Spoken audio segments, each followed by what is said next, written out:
Minilyong balor sa gituang shabu na sakmit sa managlahing operasyon sa Central ug Eastern Visayas. Anang report ni Femari Dumabo. Gibanabanang mobaloro sa 9 milyones pesos sa gituhang shabu ang nasakmit atol sa drug buy-bust operation. Nasikop ang durugista pasado alas 10 kagabi sa barangay 25 Magsaysay Boulevard, Tacloban City. Si alias Budoy nakuhaan sa gituhang shabu nga motimbang og 1.4 kilos ug usa ka 9mm pistol. Gibalhog na sa prisuhan ang didakpan nga magatubang og kasong may kalapasan sa Comprehensive Dangerous Drugs Act of 2002 ug violation of COMELEC gun ban. Samtang, tunga sa milyon ka pesos nga balor sa shabu usab ang nasakmit sa kapulisan sa Dakbayan sa Talisay gikan sa usa ka high-value individual dito sa Abalo Street sa Barangay Kansuhong kagahapon sa kadlawon. Ang didakpan giila sa alias nga MC John, 27 anyos nga taga Sitio Babaw Youth, Barangay Inayawan, Syudad sa Sugbo.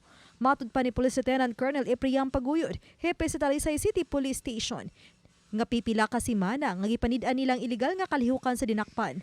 Sa dihang mikagat kini sa transaksyon gikan sa Drug Enforcement Unit atol sa buy-bust operation dito na nila kini nasikop. Nakuha gikan kaniya ang shabu nga nitimbang og 75 gramos nga adunay gibanabana nga balor nga 510,000 pesos. Naila ang suspect nga HVI gumikan sa kadaghan sa drogas ngayang mabaligya matag semana. Ang dinakpan ang gipriso na og gikatakdang pasakaan og kaso. Ubani Clans Gabutin, Femari Dumabok, Balitang Bisdak.